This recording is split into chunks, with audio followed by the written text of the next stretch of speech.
Gasimba ganene bannamawulire Radio Simba. Peter Kibazo mu studio z'ojjiko anjulira osuzeeyo otya ampuliriza. Wonna osinziira okutuwuliriza. Tukwebaza okubeera ng'okola bw'otyo. Peter Kibazo ndine Ahmed Katerega Musaazi DC e Butambala. Ndine Siraaje Lubwama.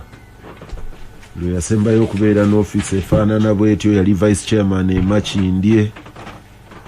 Ne babakwata ng'ebintu bibasobyeko. Tewagikyalirako. Nakuwona. Wali oyina kaki. Wanga Katerega ndowooza batuukayo. Wali oyina mukaki. Twalina obuyinza. N'emmotoka wayina nkadde. Naye nga nini. Nezigenda. Oli mukama ono yali Seremonyo, so ono yali defacto mayor. Mukama wono yajja mu biyinza ng'azze kulwana Muganange Kijambu. Deo. Balwanira ewaffe ku football club mu KCC ng'omu secretary omu treasurer omu n'alya sente za club ne beerwana ne baga nti nja kulumba neewuwo gy'oli chairman ojja kumpulira. Ekyannuma nali minister wa Kijambu ate nga Kalungi campaign manager ate nga tukyasanga. N'olwana ne Kijambu. Ampuliriza Gasimba ganene bannamawulire nina ne Kaloli Lwomushana. Essaawa eno emmotoka ziri ku luguudo ewaabwe zigenda. Ne ate ensenene ziva eri zidde eno nze mbadde mmanyike bagenda n'ensenene banaagulira eri. Kyali sibuuza abantu abatuuliriza abaagalwa Katonda w'amaanyi, Katonda wa kisa.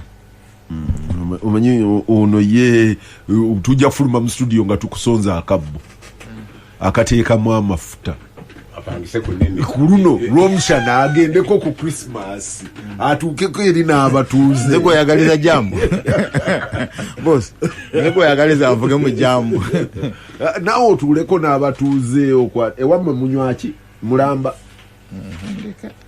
ewammwe banywaki. Nze najja ne Kaloli twava Lwenshama kasita kasasulwa wano mu Kampala gwawo nga tuddayo. Katerega buuza abantu. Abatuuliza mwenna mwase muti abasaba ne bannyabo mwebale gye mukoze abafiiriddwa tubasaasira. Mbadde ndaba Ekitiibwa Joyce Ssebuggwawo okufiirwa bbaawe Daniel Ssebuggwawo pampa ku lifuti nga bategeka emikolo gy'amatikkira. Waliyo olukiiko ebbanda Kabaka kwe yatongoleza abaami b'ebitundu oluvannyuma abaafuuka bano abaami b'amasaza n'amagombola.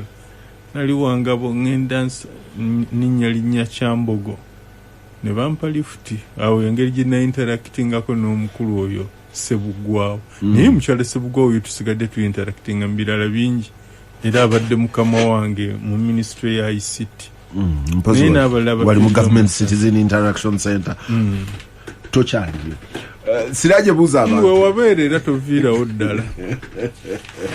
Lwomushana ajja kubuuza bye mukolayo. Abatuwuliriza yonna gye mulamusizaako nnyo abafiiriddwa nga eyaliko meya wa Lubaga okufiirwa bbaawe kitalo nnyo abali talabika nnyo mu bantu nga kizibu okumumanya njeho ng'obasanze ku mukolo.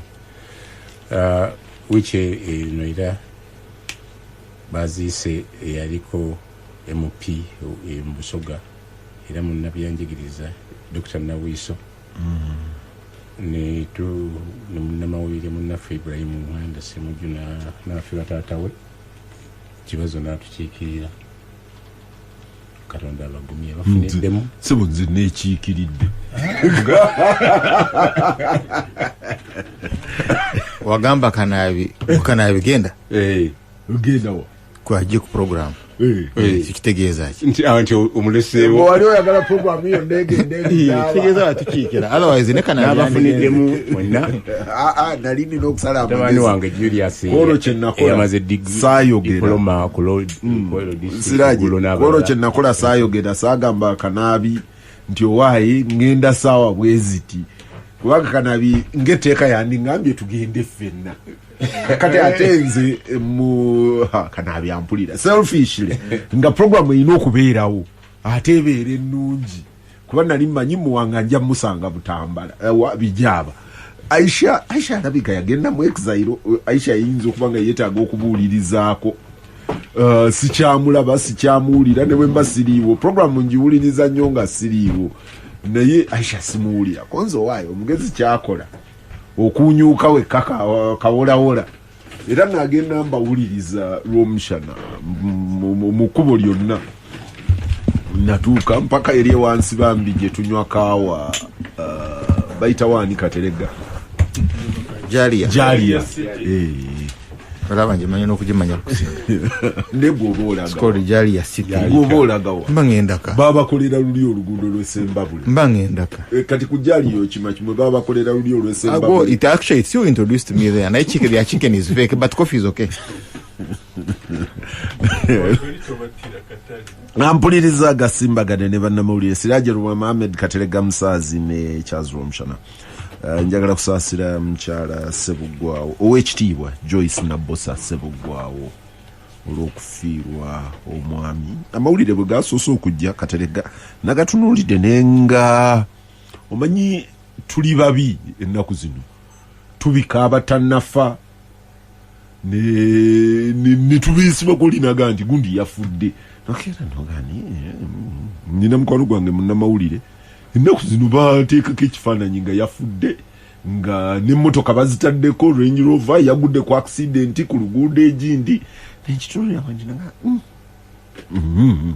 era nagenda okukebera gye nakebera awalala ng'omusajja eyafudde ali ku Twitter afuumuula bigambo nze n'omufunga muzibu ali wano alemeddeko kati ne mukyala Ssebuggwawo okufiirwa omwami gye nasoose okiraba era bwe nakirabye bwe nti waliwo bakwano ba Romshana nga bakikubiramu olwali mukyala Ssebuggwawo musikini mumuleke afiiriddwe omwami bamuleke era oluvannyuma nagenza okulanga ndaba statement eya family nga babika mwami Ssebuggwawo mukyala Ssebuggwawo tumusaasira ndowooza Kateregga mmwe we tutuukira wano kati ate tuba tetukyasaasira kati nga Ssemujju wiiki namba ebyammwe biba bya nnaku bbiri nako satu omugenzi Munyazi Mungu amusaasira ebyamusobako busobera ne yali sipiika wa Buganda awali ow'ekitiibwa Nelson omanyi Dani Mugula yayimba nti bw'obeera omulogo obeera musezi bw'obeera omusezi obeera mulogo tubadde tugoberera Landi Lwango ya famire ya Kawalya n'abantu abalala bwe yakutuse ne bagenda tulakita ne bagala n'okusenda ebijjawo yabadde agenda okuziikibwa era yaziikidde bannaye mubikabikako wakiri ne mukaaba agaagonya naye ne muserebulatingirawo n'okusaanyaawo naye twabaza radisi wa Wakiso yakiyingidde mu mangu amaziga gagonya wagala wawa gonya ebeera mu mazzi sebo twogera biri ne tugenda mu festivities nawulidde Essembabule naddala eggombola y'entuusi n'erw'emiyaga n'ekyera nga obulwadde bwa kakooto owenti gye bulimbaga bwavudde kazo anthrax ate nga butta era ennyama eba yakwegendereza ate sibu ne monkeypox akyalemeddewo ebutambula eyo tumuyitamu katono naye nabuze abaminisitule nga baga nti ekawempe cases 205 emakindi mbabano babagambye zimu 8 so tube begenzereza tuyite mu nnaku enkulu nga tuli balamu ampuliriza gasimbagane ne bannamawulire Siraje agenda tuyisa mu mawulire naye ekyo omukulu omanyi nadde nnyumya n'omwami akawungeezi kajjo nina we natudde nenywa chai si kaawa babadde tebalina kaawa nenywa chai naye omwami omugwe nanyumiza naye alina radical perspectives mbi okwogera kati ng'owekitiibwa Nelson Kawalya bakamuwummuza mu mbeera gy'atakkiriza kubanga okusinziira ku bye nawulidde nti gye bamuterese si gye yabadde ayagala si gye yali yateekebwa okuziikibwa olw'enkaayana eri gye yalina okuziikibwa n'omwami oli yanga nti oba oliawo Uganda etuuse tukyuse enziika gye tuziika yanga nti obubbi bw'ettaka obuli wano obuwerako abantu balemera ku ttaka lwakwagala kuziika batereka bijja n'ekirala mmere nti bwe naaba siina mulimu n'alimawo amawogo ngaga nti if our social security system improves nti oba oliawo ye yandibadde talina kyeyetaaza ttaka ye ng'omuntu nga nti kibazo bwontunuulira nti ayina ettaka gy'aliyina yaŋŋambye ayina yiika nga 13 nti naye nagwo gwafuuka mulimu okulikuuma bamukubira akasimu gundi wuno yesenzeza ku ttaka gundi wuno yakoze bwati kati nagwo gumuleetera pressure okukuuma ettaka naye yaŋŋambye nti talijjaako $50,000 in terms of income over and above kati nga yeebuuza naye yaali yeetaaga ye ettaka lye liri mu kalaamu gy'akola consultancies z'akola globally nti oba oliawo ng'era agamba nti singa tulongoosa naye agambye abaganda tebaagalira ddala kigambo kye bayita limbo nti kyatuguzibwa bubi aga nti oba oliawo twetaaga okukyusa perspective ne tutandika okuziika okw'ekikungu nga mu mawanga amalala kibazo bwafa nga bagenda nga basasula kapiisi nga bakuterekawo nga biwenda nze wennakulira Siraaji onaaseka naye ffe okulinaana waliwo ennakulira ensambya ku kigo okulinaanaawo waliwo wali mulimba ensambya naye kati yavaawo bagisengula baguzaawo yajjula oba bagisengula byombi bagisengula nawulira nga bayita abalina abafu baabwe babakimu baba bamanyi kubanga nze mu 83 battira abantu okulinaana ekigo ky'ensambya okukkirira wali bagenda okubatwalayo okubaziika kuba tebalina mwasirizi we baasima ng'ate wansi eriyo abaasookayo n'olwokuba obudde bwali buzibu era baabaziikawo ekyo nekigwa maybe it's something we need to think about as a community naye yaŋŋambye abalina okukikulembera gayina kubeera nzikiriza nti abasiraamu omugenzi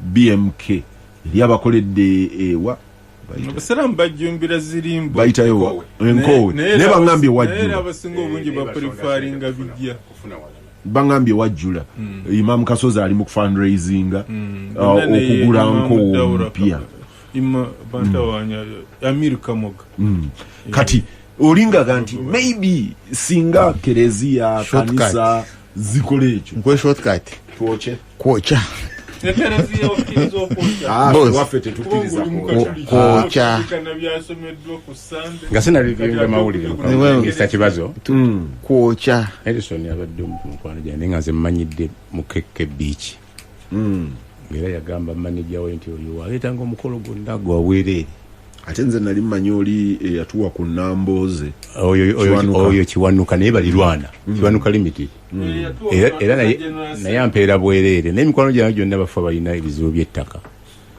oddayo n'olaba Kasirye eggwanga ekizibu kyekimu negibamuziika Sebaana naye alina ekizibu ennaku zonna afunye amawulire nti ate ekyapa omutabani yakiziika eri ku kibanja yakisinga kati isu y'ettaka nnene oyogera ku kyokuziika ndowooza kisaana lumu nafiirwa omwana myezi 7 ekibuli ebansaba $7,000 zaali nnyingi nga ninamu $7,000 neŋŋamba gundi mufuti waffe for rent and limbo ziwa ngaba maitingi balekedde kwoloka kungulu yafa nakawo gibalekera otya sente sizirina nti nze nakavubweru bawalabu bampadde ekisawo ino nyoleko kwata nampadde oba bitalo nengetolako 15 nga zimala biiru yonna ono munne kibazo yali omuyeekera wa 7 yanga nti nze tata yeyo Museveni yagimpadde shirikali wozika obutasuka sawa 8 bali wagigula ku 9 gigitwale nga option zombi zinkaka kuziika kuli bokololo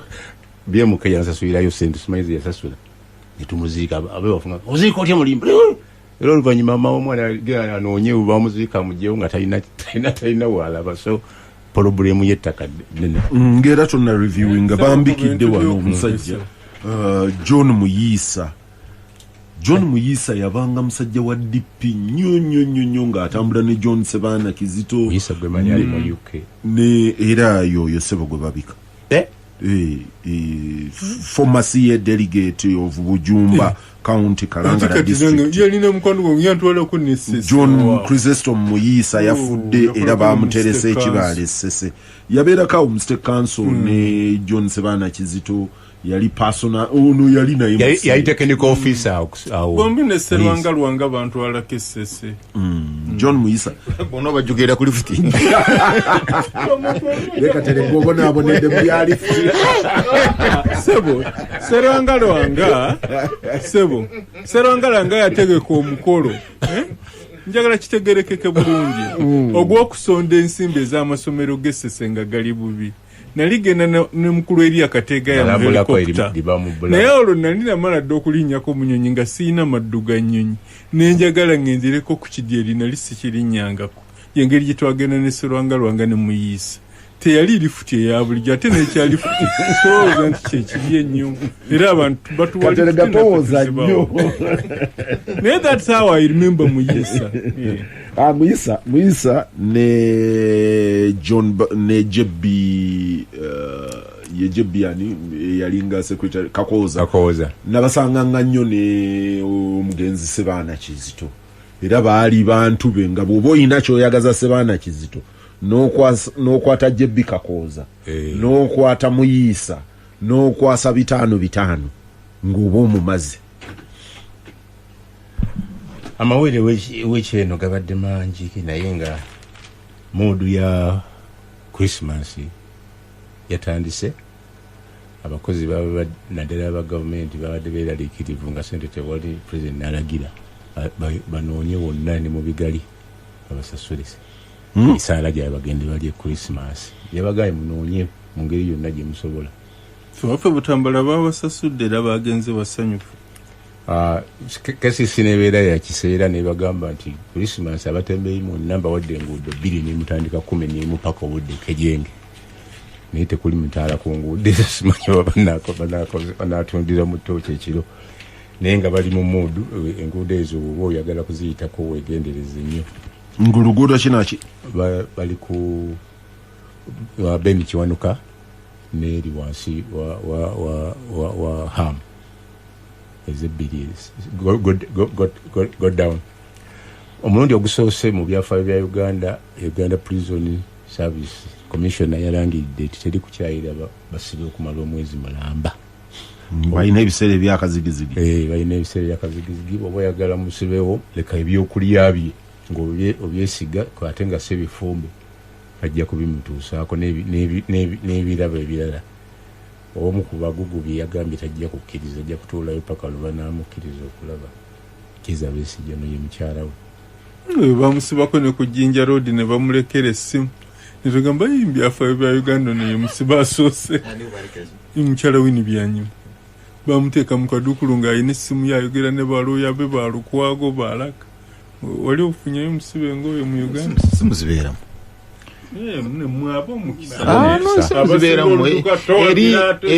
twaliko mu Maxon Bay Ozi n'ategeera tubaddeko n'essimu mbadde mu police sales zemuyita ez'omuntu wa bulijjo policemen are human kakabiri okukkiriza okukubira ku muntu oba kikola naye okupoozinga n'essimu y'omujini yo nga olinga ali mu woteeri nakirabirako oyo mpozi naawe twagikubanga twekwese era Osiru yamanya yatuceekinga ng'ategedde mulimu information nga tugikwese wano wansi w'amanda ga radio kakabiriiti byonna ebifaliso n'abifulumya n'ebikunta olunaku lulamba tetwafuluma bweru ng'essimu emubuze so si kyangu siraja amawulire parliament mu budget framework paper yayo yasazeeko budgeti ng'egamba nti tebasobola eri ebaddewo ne bagenda mu 5.7 trillion 57 trillion tubadde mu Uganda nga naye bagambye nti eri tebagisobola kweri ate kati woosalira ku budget nga baasaze naye tebagambye nti eri tebagisobola bagituukiriza ate ekirala Siraje kano ekino nkyogere enfunda zonna eyo budget framework paper the BFP ba finance gye baleeta abakulu ye budget gye baba balengera okukozesa omwaka oguddako gye tusembayo nga tufunye ebeera ya byabufuzi bagiteekamu obwebindu obwaki era bw'obuuza aba finance bwe bagenda okweexecutinga baddayo kweri gye baasooka bino bibaera byamakwekansamu Siraje ni yangu ya mawulire obudde bwaffe ndowooza owaleto nawe kumulengera aba government minister wa local government yayongezaayo LC elections omulundi omulala nga bagamba ati balina kambuze katerega what would be so harmful mu kukwata ffe ekyalo kyewaffe nze ekyalo kwensula kiina LC eri mu mateeka simanyi na weeri naye abantu beekolamu omulimu ne beerondera chairman owaabwe ne balonda olukiiko olw'ekyalo ate olutamalayo LC nga bwekubibwa mu mapu za gavumenti naye bwokwata ennyumba 50 100 ne mugamba nti ffe twerondemu olukiiko Romshana ye chairman gundi gwe treasurer gundi gwe okwatibwako ku by'okukunga abantu gundi gwe secretary olukiiko terulina na formation eri n'olukiiko lukola emirimu gy'abantu oli bw'atuuka n'azuuka nagane ne banange wano tulina omwala gukozebwe guti nti tusonde sente tukule kavats tukole bwe tuti nti gundi approach nga gundi nebikola kakati eno LC kuba nze ezaasooka ng'ogyeko bamayumba 10 abaawo omulembe guli saamanya bwe baalondebwa president ye yabeerondera ne bano LC abaasooka omwenda twagendanga waggulu ne tusimba layini ne tumala okusimba layini ne basimba ku defense ne basimba ku gundi ne basimba ku gundi awanguddwa ku bwa chairman ne muwa obwa vice ne bakola bombi LC neggwa n'etambula emirimu egy'amaanyi ne bagabayo sukaali ne bagabayo sabbuuni ne bakola ebyokwerinda along the way endagaano z'ettaka zaayonoona LC but would it be feto okuddayo tulonde LC? Now there is the law. Maybe we need to review the law. Teeka lyekyo nzinzikanya naye mwami Kibazo teeka kyeri eryawandiikibwa mu mayinja tuddeyo mu nkola yaffe kuba kati electoral commission yagufuula mugano eyina biru etasoboka eyo mubagiwe sente eformalizing nga okulonda president okulonda parliament abaka bafa ba parliament bandi tuyamye ne tuddayo in fact nabadde ne case biri nsula mu zone zinyingi tebajaga nti LC yawo chairman kati bagandi ate nono oli tuwamujjako kutambulanga na stamp nono kati ne bwagenda mu town gy'omusanga kati ate kuba ndi ku nsalo ya Makinde division ne Makinde Sabaga ewawa no Makinde division chairman yalwadde n'amala ku kitanda ekirudu week ne stamp ye era nga abamwagala ne bamusanga ku kitanda ne babakonyera ate banna aba defense ne sector bwe beemulugunyiza ate abatuze ne baga nti kububbi obwammwe chairman abeere neki stamp ku kitanda tunamusange kuba nagibalekeramu ewiki ate mujja kucupula ettaka mulimalewo naye ekisinga kunzikanya nawe mukulu Kibazo ebintu tubikolenga bwe twabikolanga mu RC system tulemenga nakwonyoneranga sente mu kulonda waliwo ebizibu ebirala bingi ebisinga ekyo Siraje marayo tugende minister wa omwogezi wa government Chris Byadamunsi nakuzi weekend abadde mu kutoya Maliomunsi mu kutoya nazikalanga agezaako okujulungwa ebigambo ya first lady era CDF I mean first son era CDF General Muhoozi bona mutakaja gabo nabamu ko DRC ne Sudan beyagamye nti mulinde Trump alayire kinabatu munatuulira ekifamili yabadde asaaga mu busazi ku bya social media kati ate we yavudde ku nsi ziri nadda ku eyalumba kabagundi kasese yenero namugagwe olinga bafundo olina obugulu budduka musente kasina kukwata analebye bomisha nawaga nalomisa nagandi erwe bakunywezeza ayina njo karakita za Amini aba UNRF bayitanga nnyo Amini Bafuni kibadde tekikyayogerwa ate kati bwekize nekidda ku mukulu erweru ate Amina oyo yakyakala nnyo erweru yeetaaga akola DNA alaba batalinamu kantu kekobo ab'erweru gali asatu gokka esooka ye balirwana baffe aba Kenya babaddewo okulonda cabinet okukyusa ne ba commissioner ba agencies Uhuru mwe yafunidde namba ate Uhuru yazifunya atya ewelako kibiina kye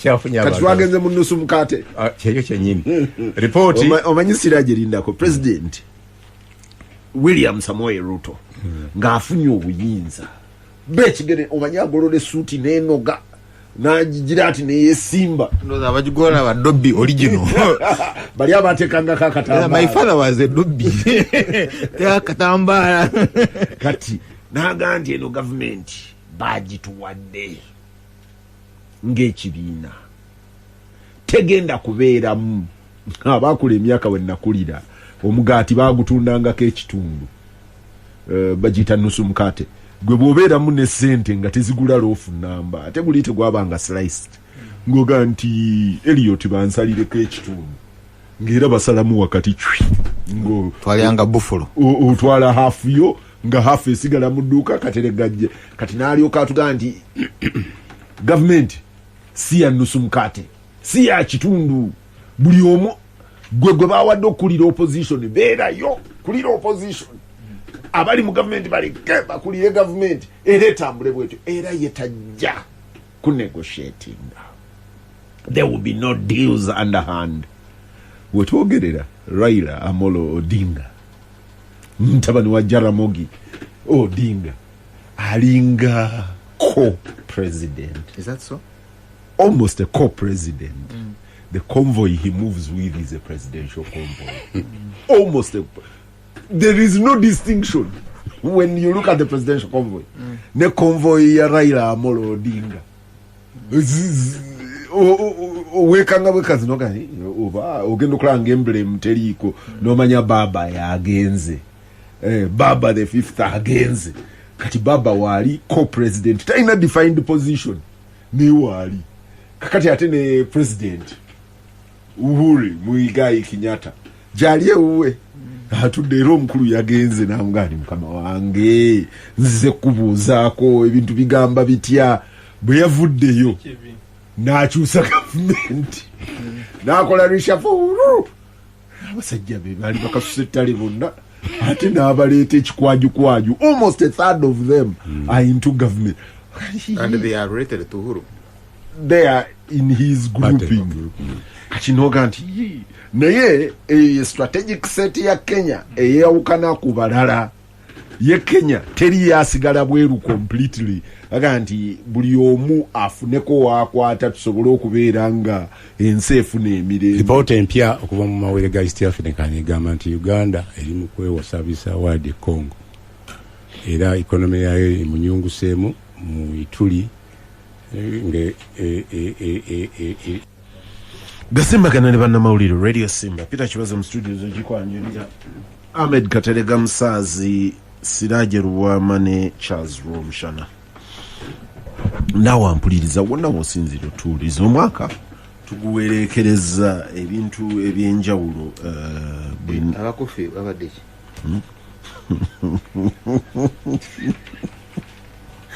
Charles wavudde kanga tonywedde chai tewali masanyalazi why Kanaga leta kawa w'abantu Charles atandise okubanja kofi ku mpewo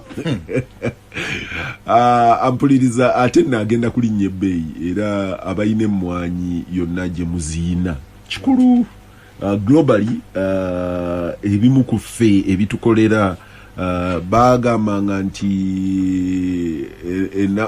ennaku yani yesanyu lya malembo naye lyesanyu lya malembo whether ebadde ekyalimbi nnyo ku bavuganya abasinga obunene ku mwanyi ate omuziro ogugenda gweyongera okubakuba gutegeeza nti bajja kweyongerayo akabanga ng'emmwanyi tebannakungula kale n'olwekyo globally ebbeeyi y'emmwanyi yeeyongedde mu bire era oli yabadde agigeza ku kikopo kya kaawa ng'aga nti ekikopo kya kaawa kigenda kweyongera ebbeeyi era kyeyongeredde ddala mu bire. Kale n'olwekyo abantu baffe abali mu mmwanyi kisalidde mu ntamu. Sebo mukulu kibaza aba World Bank batutaddemu ssente wano mu Buganda districts ndowooza zemmanyi mulimu Butambala, Gomba, Kasanda, Mubende, Kyankwanzi oba ne Kiboga ne Nakaseke. Okola kutya? Ku kutumbula obulimi n'obulunzi n'obuvubi n'okulunda enjuki era ffe Butambala amaanyi tugenda gateeka ku mmwanyi, ku kulunda enjuki, ku buvubi nga gwoteekamu 20%, World Bank neteekamu 80%. Katerega kankubuuze. Omanyi bino byenzunga ntambula mu Uganda naddala mu bitundu bya wano ebya Buganda. Butambala eyo ngiyiseemu okuva ebule n'ebweyo okugiyita eri emitala Maria n'ogiyingira mpaka eri ewaba Haji Kigongo gwe mwasala ensawo buli lwempitayo mpulira ennaku nti ekkuba erigenda ewa Kigongo neribulako waakiri Giriisi waakiri bandisiizeeko Giriisi ne bakwata bukwasi oiro ne bamuyiwa ku ttaka ne bagaa nti twakulimbye n'ekyo naye bw'ogende wa Kigongo olina okuba ng'olina oluguudo ssebo oluva wa Ekayabwe lugenda kubwa kolasi lwekwatte ku luli alternative gye wagambye ono okuyitamu lugenda kubwa kolasi but Ebutambala teri mmwanyi. Ebutambala teri mmwanyi. Ebutambala eŋŋando n'embulo waliyo ku mmwanyi naye kati bagenze mu ntangawuzi naye abakugu baatugambye nti amaanyi era ab'Ebutambala bawulira nga bwe tuli mu ntangawuzi ezo tugateeke ku mmwanyi. Both physically Katerega physically okulaba nze n'ebigaalo bindi byange bwentunula Ebutambala tolaba misiri gya mmwanyi. Nagenze nali Ebukomansimbi twali tugenze lwe twagenda okuzika Haji Kyanjo waliwo n'olulala juzi lwe nali Ebukomansimbi eyo ne mu Bukoto nga olaba ovuga emisiri n'emisiri gy'emmwanyi egiri evident ezimu nkadde nnyo. Nammwe ababadde balimba abantu nti mwagaba emmwanyi empya n'empya gyezi Ebukomansimbi abasinga okulima emmwanyi. I found this interesting. Bano bachalisi ono mukwano gwoli agabe emmwanyi bajja tubuulira gye baziteeka because Ebukomansimbi emiti egivaako emmwanyi ezisinga obungi because Ebukomansimbi is number 1 now mu kulima emmwanyi mu Uganda. Emiti mikadde ate kuva dda miti mikadde giri ejjedda tebasigula nnyo likwamini ande bagisalira busalizi. Bwe nabadde ngenze ebijaba ewabasemuju bwe nayiseemu era nga bweri nkola yange nga ngenda ntu ng'emmwanyi gyeziri ate ezisinga nkadde emmwanyi gyeziri ate ezisinga nkadde ate naye wammwe eyo Katerega Ebutambala waliwo ekizibu ate n'entangawuzi twalina Aisha nga mbulira ku kyuma okola bali addition bwe nakibagana bagamba fe omunna Kenya ajja ku nnimiro nangulira nga atompoleza bya bali addition kugamba n'okumudde omuga nti bali addition erina kyejja omumwongera nalwo olutalo naye tujja kufubanga bwe tusobola okubaagazisa kubanga yewe tugo naye kasente kajja mulimu n'okufukirira by the way irrigation. Siraje njagala kutandikira omwaka nga guggwako omwaka guno twaziika saagenda kuziika naye na kungubagira Onapito Komoroid munnamawulire ate yali musomesa wange n'eddaame yali nina okuziikirwawo nga ssaawa tezibwe nfa nga tisaawa tezinnawera 6 nziikirwawo ku olwo ewaffe ennambirize Mogola bwe ziba zisusse mu 6 sisukka nkeera Katerega tufaanagana naye bwe has nothing to do. Onapito yali chairman wa Teso Fruit bagitani Teso Fruit Factory ya government ya Uganda gye yakola bagita Teju. Wiki eno nabadde wano ne Cheyunese Nyonjo kamugamba program za government eza interventions ze tukolera abantu beteso mbadde interacting nabo abawerako bayina emichungwa mbadde nagamba emiganda loko nemiteso banga bakakungulu tegiweze wano myaka 10 nenga baludde najo ng'emicungwa gyabwe girimu ensigo naye nga giyina bamuyita supu juice mungi nnyo ng'era gikula kyenkana ku nsiko babadde n'emiyembe okuva mu region y'Eteso n'oyambuka Erango n'otuuka Ekyoli eyo yonna plain eyo simanyi whether siina bwe mbinnyonnyola abakugu nina abakugu mikwano gyange bajja kumpeereza message lwaki awo naye nga babadde n'emiyembe emirungi ennyo era nga obuzibu bwabwe nti sizoni bwetuuka nga kati bweri ku kkubo ekisero bw'okisanga bw'obeera n'essatu bakikuwa nodda nakyo e Kampala ekisero kiramba gavumenti neekola bino wammanga ne-introducing variety y'emicungwa emipya bagiŋŋambye erinnya well nakyo baŋŋambye si kituufu totale egimu gibamukko bagiyita Washington nti bwe baintroducing omucungwa gwa Washington nti gwe exciting abantu munene nnyo kati mu bunene bwagwo nga teguli mu nsigo nga guyinza okubaamu ensigo 2 oba ki naye nga gwetaaga bino wammanga gwetaaga ekigimusa gwetaaga okufuuyira ensigo eri evaamu emu oba 2 oba 3 tezimera olina kuddayo n'ogula ki ate I don't know truth or not bangambye gukutuka mangu be bantu b'Eteso bangambye nti nena wano mu Buganda emicungwa tegiwangala tegibanga miyembe bagamba tekala ferino omunyo mungi tugigaana okuwangala kati ekyo si kye ekikulu ekisinga bagigumira ne babeera najyo ne gibala mwe abajja e Kampala abaali babagulako emicungwa nomale temujagala nti bwe bagunyiga teguvaamu muchuzi gumala. That is one. Kati mwabaguza aba bulijjo Charles Romusale na kibazo temwagala kujigula tejirimu muchuzi. Abalina okujigula eminene ja factory. Factory yagitwala, and this I found interesting. Nejiteeka mu katiba nga tegijjamu. Yes. Minene nnyo. Nedda. Nga tejagejja kutuuka size katiba je kakola ki je kaagala. That is one.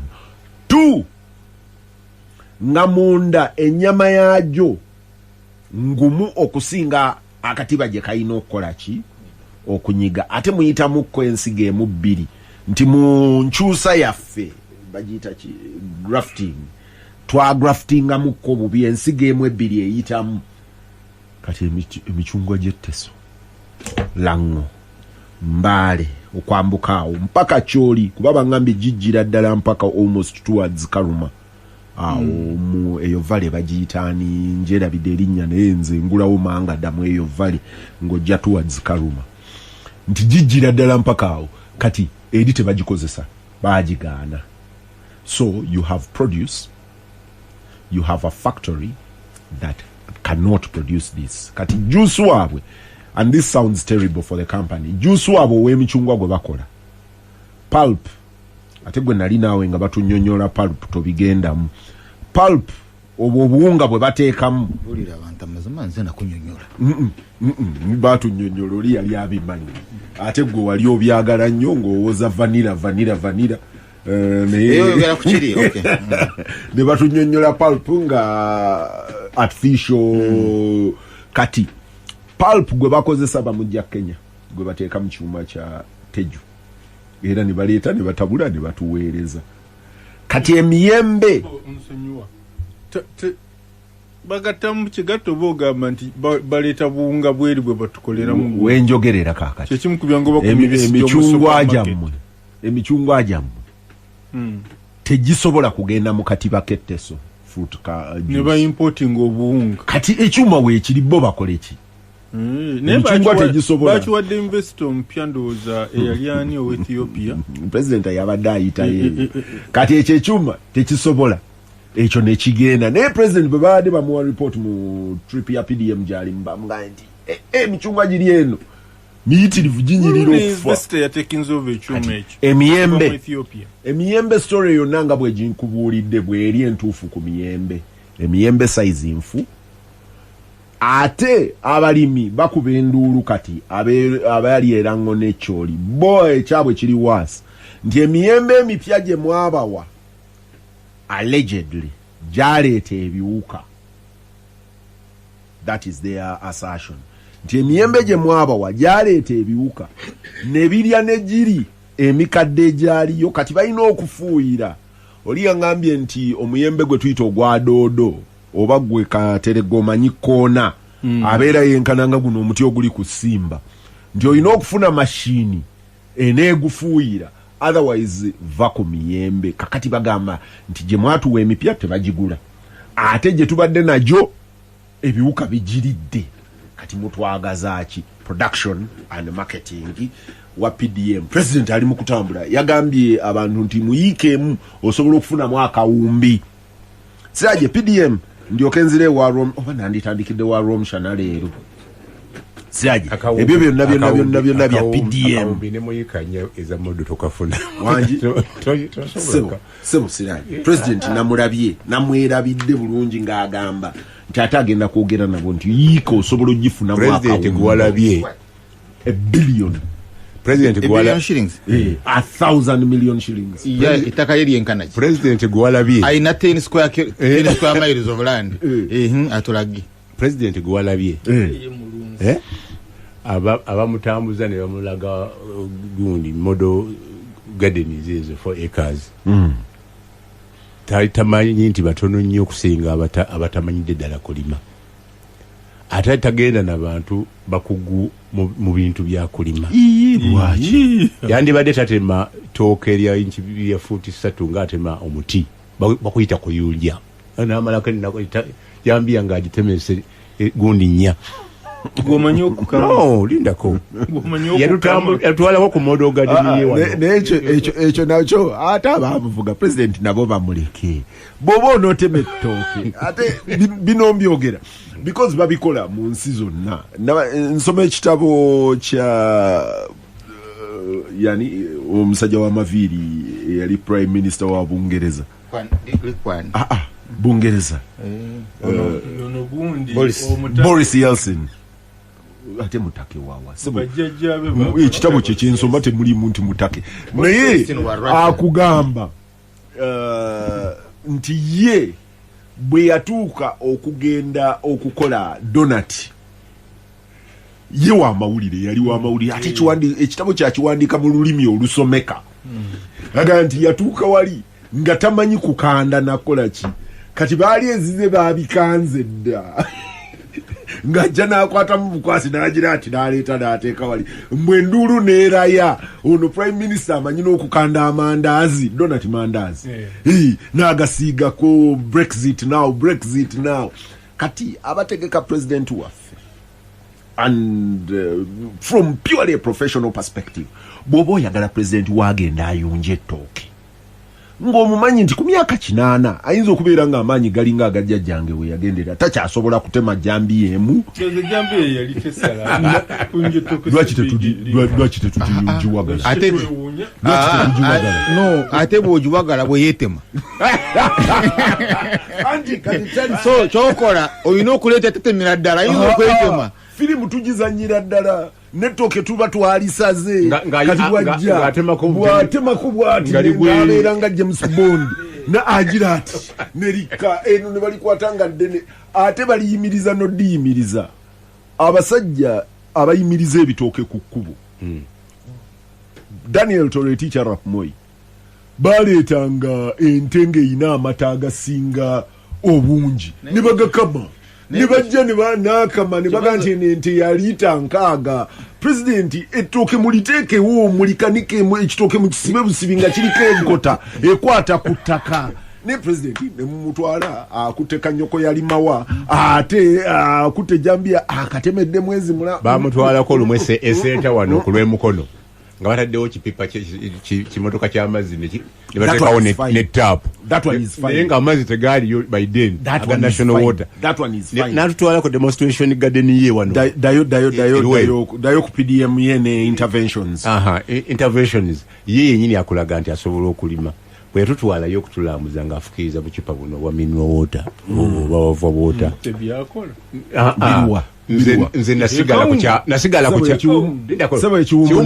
kyalo asajja ne baŋŋamba kirira oluguudo wali emmotoka byasombesa ayagadde kubaziba maaso naye nga akulaga nti akacupa kasobola sebo siraji nze navuga oluguudo olwo ate lw'omukyana ono namugamba nga ŋŋendayo nina gye nali ŋŋenda okuziika naye mbaako ne gye nkyala ne bansibirira bulungi nnyo ku luguudo olwo eyo gye lusemba gye bansibirira naye bwe mba ŋŋenda nensanga akapande akaliko Kiwumu presidential farm konze kibazo eno kati bw'osubwa omukisa guno ogulabako oba oli gufuna ddi n'ensula indicator n'enkyama ng'obucupa tebulimu mu lusuku tebukyaliyo babuleeta lw'amawulire kati ate nga n'abafukirira ono agambye nti balina pipes naki ng'abafukirira nga bakita mbadde ngenda kugeza ku nnimiro endala ezo nja zibabulira mu break ze batu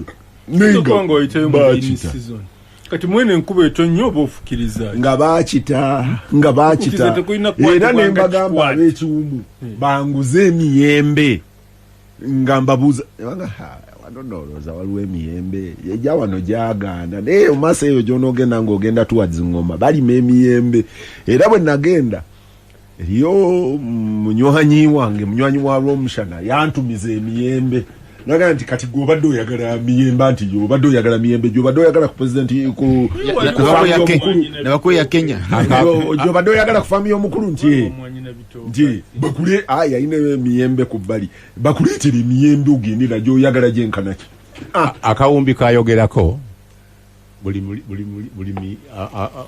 zino ezijja miliyoni 10 bamuwaako miliyoni emu miliyoni emu n'ofunamu kawumbi ojja ng'oli mufuusanga mu China specifically wenjagala is pairing production eri mu nnimiro ne eno upscale egamba nti tuwongereko value tugende tutuuke level egenda mu katale oli akugambye nti mutulimisizza and that has always been Uganda's problem mutulimisizza kubanga kati omusajja alina half acre y'emicungwa nga gikunkumuka ngenda balaga ekifaananyi oli abalaga ekifaananyi nga gyakunkumuse gyonna giri ku ttaka omugambo otya nti ddayo olime anti gyayengedde gyakula talaba baguzi mwabateerayo ne kampuni egikamula kakati njagala nze model farm gye nakakasako nti eri nakyo era osobola okuvaamu ebintu ne bibala nalabako 2 mu Uganda emu ya Ibrahim Kasozi Mityana endala yali yakasiri eggwanga nga ye akozesa bino kasiri yali alimu obuntu bulinganga ntungo bwe butyo naye nga babutunda China nga alima ebintu bingi nnyo kasooli biki ate nga alimisa basibe nga abaleeta ne balima ye waba yagadde kulima na tractor alima kiro agamba kiro tebuguma naye ng'olaba nti ebintu byakola temuli bigimusa bino byaffe byaki bya kizungu bodda ku bino emicungwa gyeyogeddeko ne gundi Kenya byetuwa sibyekozesa etuwa for export seasons okuva ku njakuleeterako ensigo y'emmwanyi eriya challenge nga wano angamba nti kibazo bw'ogamba nti emiyembe mingi etteso nga egiri mu katale egisinga obungi giva Kenya how do you explain that but I think jo eja wano mingi of course mingi naye quality noba ogenda mu katale nakasero ebintu nga carrot basinga kugula bya Kenya gasimagane ne bannamawule wunzi kasiraje basinga bateekawo ennaku nti owa Kenya tunda bweziti kuweziti nawe Uganda etunda bweziti naye bamalani bagamba nti kati Kenya neyingirawo nga abaguzi baagala kiri Katere Gamed Musazi ekifaananyi kyenkuwadde Teso is only a picture of the rest of Uganda kati waliwo wano Johnson Makaru angamba Makaru bwe bityo Makaru ntereza aŋŋamba nti ewaabwe bali machayi amajani gavumenti ye yagaba n'ensigo ez'okulima amajani nti naye kati agatemye enku akira atunza amajani tugatunda nnyo Sudani ne Misiri nti agatemye enku akira by the way Sudani eyo munywanyi wa Siraje gye yabadde alumba jaga nti tujja kuwamba Khartoum y'omu ku boguzi b'emmwanyi abasinga obunene okuva mu Uganda I think number 3 ku destination n'ebyennyanja ebyennyanja mbadde simanyi naye number 3 ku destination ya wadde to exporting emmwanyi is Sudan Khartoum naye Katerega nzijawo abantu bano bo bakutunuulira kati ona ampeereza amajani angambye sebo gwokabira babibala fe waffe abantu baalima ne bava ku mmere ye kyekimuluma aganti bava ku mmere ettaka lyonna ne balirimamu ki majani naye amajani kati ekyamaanyi kyosobola okugakolamu kugatemamu nku zifumba kati aganti the people did their job wabawe ensigo z'amajani bagasimba gaakula kati atemyemu enzibu obusanso n'afumba akira atunda amajani azeeyo wali abetteso we bali kirabika ekirime kye mwogerako kati ekifuna mmwanyi zokka ndio bali mukulu kibazo mpozi nono munamawule wa Bukedde Dickson Kulumba nali mumanyi atugoberera agambye nti omwaka guno kamala byonna abadde butambala emirundi 2 mu April ne September 2021 n'okutumbula emmwanyi mu nteekateeka y'emmwanyi terimba mwebale kuweereza naye emmwanyi eziri butambala mugende mu maaso n'okukkiriza abantu okuzinima butambala nabeerayo mu 8 Dickson kamuddemu mangu Dickson tetugamba nti abantu tebasimba emmwanyi e Butambala tugamba nti the facts of the matter right now on the ground districts 20 ezisinga okulima emmwanyi Butambala talimu bw'oba omunoonyeza olina munoonya ng'ova wansi odda waggulu ku lisiti bw'oba oyagala okumufuna amangu ku lisiti olina kuva wansi ng'odda waggulu awo ojja mufuna kati kyembadde ngamba Katerega nti bw'onga nti Butambala tuli bamwanyi muba priming ki kye basinga okukola ki ekisinga okubanguyira temubalimisa bitajja kulima nina nja kwogera nali njogera ne mwami Agase Kalala nga mugamba naye lwaki vanira tebamusimba buli wamu wasobola okukula naga nti vanira osobola omusimba eggulu n'akula n'abeerawo netajja kukola commercial value olw'embeera y'obudde n'ettaka eriri eyo ayina weyaganja olw'embeera y'obudde n'ettaka kwe kunnyonnyola kwe kumu omusajja ali ku wane mukono we bagira emmwanyi abalikola research ku mmwanyi mukono DFI ku lw'ekyetume bangamba nti mukulu mmawo ali excited aga nti emmwanyi azitutta akyoli azituteera nti singa yali ayagala yandize waffe n'atwebuuzaako ne tumubuulira emmwanyi ejja kukula ng'ekimuli akyoli ebbe n'ebimuli bibeereko nti naye olw'embeera y'obudde ekimuli kijja kunkumuka osigazeeko zoonywa mu tampeko naye nga gw'otaddemu sente ozitaddeyo nze nabeerako e Butambala mu 8 mwaka gwa 8 gwansanga Butambala yayina emmwanyi nnyingi nnyo balinayo n'ekika kye sikyalaba baakiyitanga bisansa Kongo ndowooza baali bakijjawa omuti omunene nnyo gubala nnyo nga muvubuka naye bwe bugwera gugenda ndowooza nagusanga eno mu Luweero bw'oyita eggayaza n'oyita ebusukuma n'oddayo awo naye kati ab'e Butambala mu ngeri ey'obwangu bo babadde balaba nga entangawuzi basingidde naye nabadde ne Katambala twabaddeyo n'omukolo gwa division ate nga munnabyanjigiriza naŋŋamba nti ab'emmwanyi abalima emmwanyi tebatera kujja kumukaabirira nti omwana mukkiriza akole ebibuuzo nja kumalayo nti basobola okusasula ti naye ab'entangawuzi bamukaabirira nnyo nti lindako abe Kenya tebannagira ki era naye nasigala ng'aga nti n'owentangawuzi yeetaaga abe n'emmwanyi. Kirala kyayongeddeko ate nawudde ne president era akyogera ne Katambala yagambye ab'e Butambala nti okulima emmwanyi zokka oba entangawuzi zokka ate n'omala n'obanga kibazo ow'ekibuga ogende mu katale okugula emmere, ekyo nakyo tekirina makulu. Ekyo ekizibu n'abe waffe Sembabule gyekiri basimbye emmwanyi bitooke ne babisaanyaawo ensuku olumala nti bagenda gula obunga abaana ne bakoowa obunga omwana wa wano obuwunga agitwala nga mmere ya ssomero oba mmere y'abasibe kuba tolina kapasite n'agulanga matooke buli lunaku. Eyo nayo balansi egira ki balansi eyo nayo yeetagisa mpuzisebo nga bwonzikiriza nakino kangosa omukisa guno twabadde n'olukikolwa ebyokwerinda abapoliisi bange ne bagamba singa tulina ettaka singa tuzimba ekizimbe ekitebe kya poliisi ne barracks. Neŋŋamba Katambala ettaka lya Kabaka n'agamba Kabaka aliredde okubawa ettaka lyonna lye mwagala nga poliisi muzimbe barracks welfare y'abasirikale ebeere ennungi era ebyokwerinda birungi. Kati okuddeyo ku kiri ssebo president okutambula kwe kukulu. Nze nasooka okutambula ne president mu ebyo yoze yali 28 oba 28 oba 29 yasooka okulambula okulaba twabyogerako wano n'engeri NAD zigyekola era ku olwo ne mba disappointed kuba buli twagendanga twatandikire nno mu Luwero Triangle Nakasongola nga batukuba obwama awo we babaleese akapande bakaleese eggula aba NADs bamwesibako bwesibi.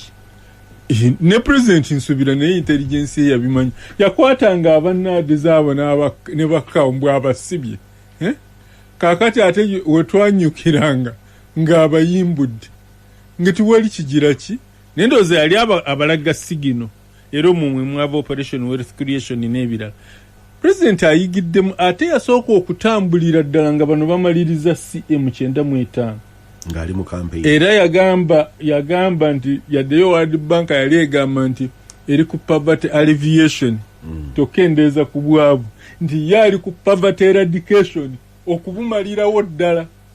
Kakati mid-term president alambula just a second there Katerega and ndoza yali Professor Ezra Suluma sijjukira mwaka motif oba omulaka okwali kuzimbirwa budget ya Uganda bagiyitanga PEAP, Poverty Eradication Action Plan nga ye motif nga gwe akola budget yonna eyina okulaga ogenda kujjawo otya obwavu obwenkalakkalira. Omugenzi Haji Hussein Kyanjo n'akyalenjinga Dr. Ezra Suluma wali awo ku Africana namugamba nti naye Suluma gwe wasoma ebyenfuna mu bigambo bya Kyanjo ebyokubalaata yagamba nti ye n'akyogera nti nze nja kugamba mu Luganda bye nakola nze nasoma kukuba bugologosi like fine art. Today, where do you get poverty eradication in the world? Kyanjo natu breaking it down ensi natugamba teri yonsi anywhere in the world where poverty has been eradicated. Ekigambo eradicate kitegeeza nti kujjawo okwenkomeredde n'etebaayo mwavu at all. Suluma yali minister wa finance then nga oba yakava ku NRM secretariat nga chief economic naga nti yabagambye nti tuli ku poverty eradication mu bulimba kungwa. Suluma said he does not believe in poverty eradication. He believes in alleviation. N'ekigambo kye yakozesa ekirala kyali ameliorations okukendeezaako ngaga nti ekyo kyekigambo ekituufu nti toyinza kumalawo baavu era Suluma naga nti ensi tekulanga teriimu baavu nti ensi ate ekuleetya nga tewaliwo baavu. Wali olabyeko omulalo ng'asabiriza asimanyi njaga ogenda omwenda we ku luguudo ng'asabiriza kati oyo yali Dr. Suluma era n'atunnyonnyola neyo wali abalina ente entono nga tebalina kapasite tuwa mata na muzigo buli lwe baagala amatooke ne muwogo ng'olumu batusaba ne tubawa. Kati gyenvudde yeeyo nti n'ekya poverty eradication mwami Museveni kye yali annyonnyola abakugu including ababe nga bwe bawogera Mukama ate Suma teyayogera Mukama ngaga nti oyo abajegawaza.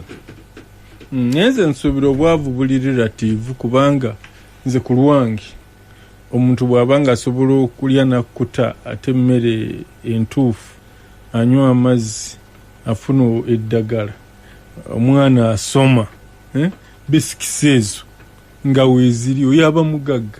Abamu tetwegomba nnyo kuba bagagga fuge kufuuka katwogere wano ewaffe basudiiro nti weegomba obeere sudiiro kubanga toyina na kapasite oba n'enzikiriza yo tekukkiriza.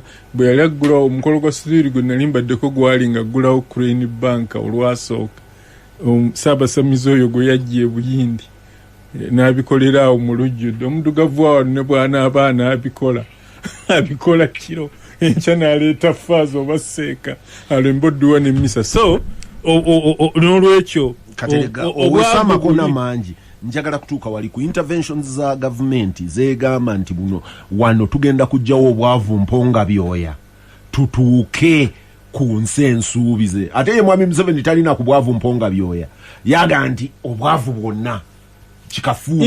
Intervention zikoledde ddala ssebo egyo emirundi gye nkugambye pulezidenti gyazze atambula obadde oyogera ku mmwanyi ne bawa abantu endoka z'emmwanyi production yeeyongeredde ddala. Kaabe Katikkiro ono Nkulukuluma gw'abadde agambye twagamba wano abadde cooperating ne UCDA production evudde abantu okubazaamu nti mudde mulime emmwanyi mube n'emmere n'okubanga emmere ediba kasooli adiba wano ne batugamba tumujja mu nnimiro tumukungula tetumuleka kalirayo tumujjeyo bukyali n'abaamu obulwadde bye bataagalamu. Ab'e Kenya ne Sudan ne bamugaana naye ngayo production weeri. Mu Uganda tewali afa njala, abantu wano mu Uganda baafanga enjala ne bagamba abaana Karamoja bazibya amaaso ekitundu ekimu bwe kirumbwa enjala emmere gibwa awalala n'egenda ewalala. Just hold there. Emyaka mingi mabega nga oluzungu nkyakazaamu nafuna omukisa okuyita mu kiwandiiko Dr. Kisamba Mugerwawo Mulemirembe bwe bawandiika ekiwandiiko ekyali mu plan for modernization of agriculture. How many 9 pillars? Yeah, thank you very much. Otuuse wembadde ndaga. Bwe nagenda okusoma ekiwandiiko ekyo omulimu gwange gwali gwa kusoma luzungu lwakyo si bukugu. Nali soma bukugu bwakyo nali nsoma proofreading luzungu kukakasa nti ai bagitaddeko akatonyeze awagenda koma bagitaddewo full stop eri watuufu sentence ekola obulu sentence si bya kikugu bya luzungu buzungu naye bye nakakasamu nti yayina Samba yagiyitanga gongolo nti lino gongolo lyali lya magulu 9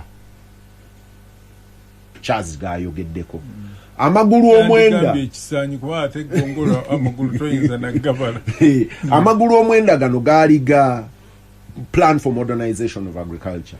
Mwalimu advisory services, mwalimu production, mwalimu marketing, mwalimu infrastructure, finance, mwalimu okutereka mu byaji, mwalimu financing nachi. Eyo concept ya plan for modernization of agriculture.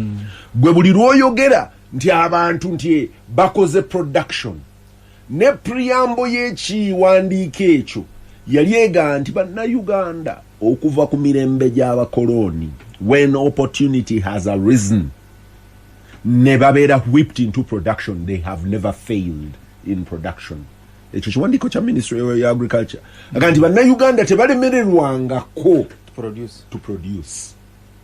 Gwe balemereddwa wabadde mu bwakitunzi, mu ntereka, mu bukugu, mu kubifuula ebyakatale. Era gino emirako omwenda gyali gya kujja kututuusaawo.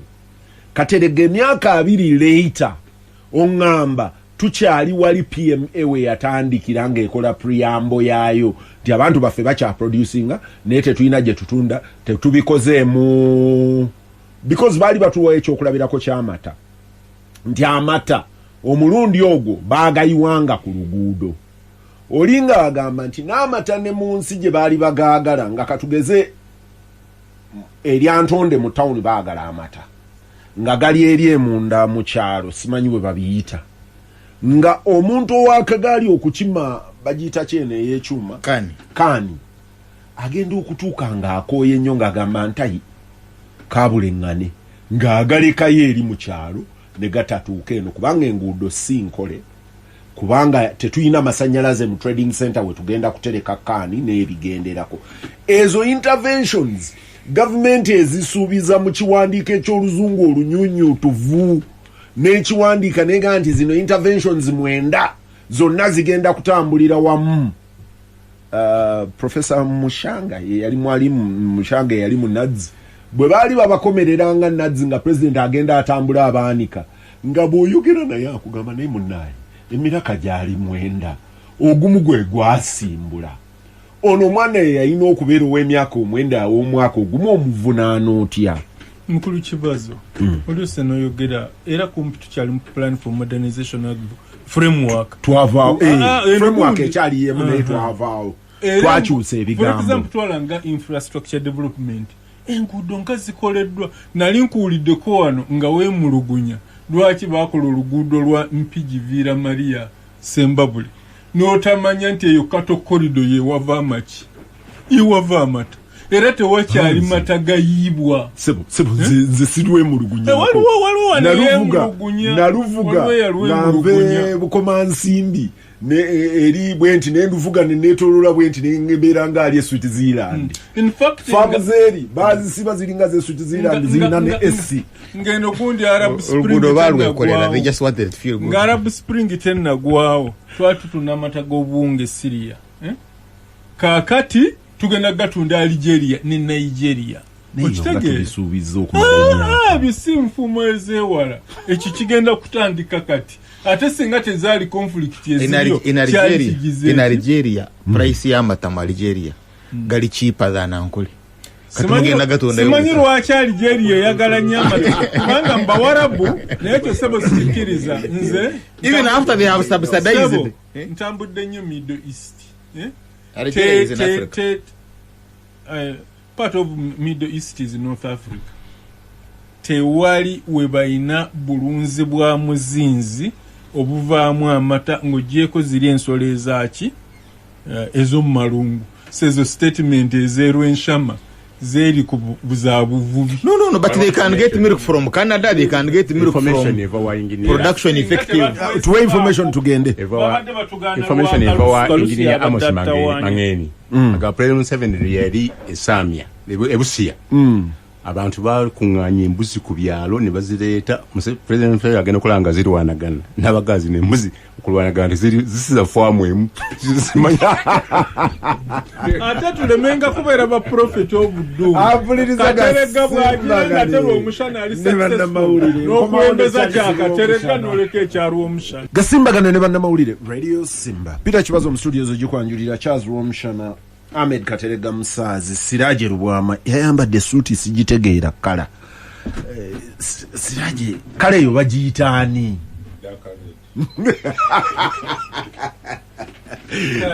kale ya nupu ne simaniti ya nupu eyo gundi zabo kadi zabo wazizaayo obozo notembeta nazo kadi zani SDP nina ya nupu ne mabike yakomyewo ate nalabye kala zibalimu ziringa eze SDP ndetukanya na mabike nali omukuba genobewo na ndetinga down ampuliriza gasimbagana ne bannamawulire yonvuddeyo Charles Romshana Katerega bw'abadde annyonnyola ng'aga nti production mpitirivu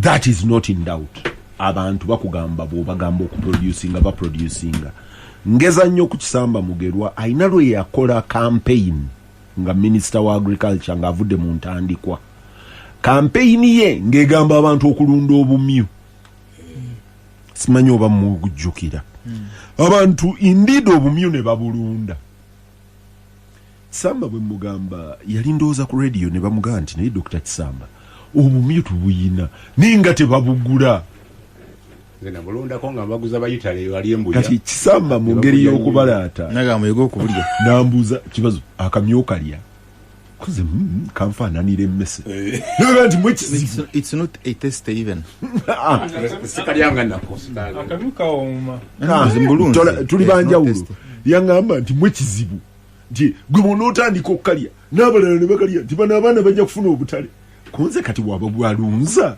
ng'akatale tekaliiwo naga nti mwe mubulye kati juzi mukwano gwange yaŋŋambye nti bw'eneebaayo abayisa olugambo ku oli yali alunda mbaata nga naye embaata tezirina bagula oli ate egula mmeka oli n'amugamba nti bayise olugambo ku social media agamba nti embaata zireeta amaanyi g'ekisajja nti n'okuzibba bajja zibba sebo katono nnyo wetwatandikidde onaage nti ebyennaku tebikoma mutabani wa Ssebugwa waafudde leero yawasa muwala wa Nelson Kawalye yafa ku Tuesday era gwe baziise leero oyo Muyisa John gwe twogeddeko yafudde muganda w'Oweekitiibwa Joseph Mulwannyammuli Ssemwogerere era n'omugenzi Paul Kawanga Ssemwogerere era Muyisa ye jjajja ddala ow'omuyimbi Mrs. Ssebunya Dokita bitalo kakati de mkuchwazo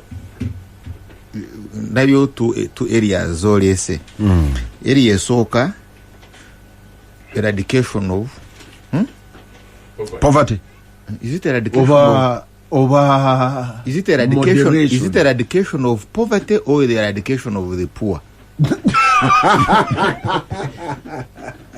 Because we know kutegera eradicating the poor poverty ubero yes we know kutegera NRA yali etegeeza ki was moyo zokroza nti yali etegeeza okujjawo obwavu it's kujjawo abavu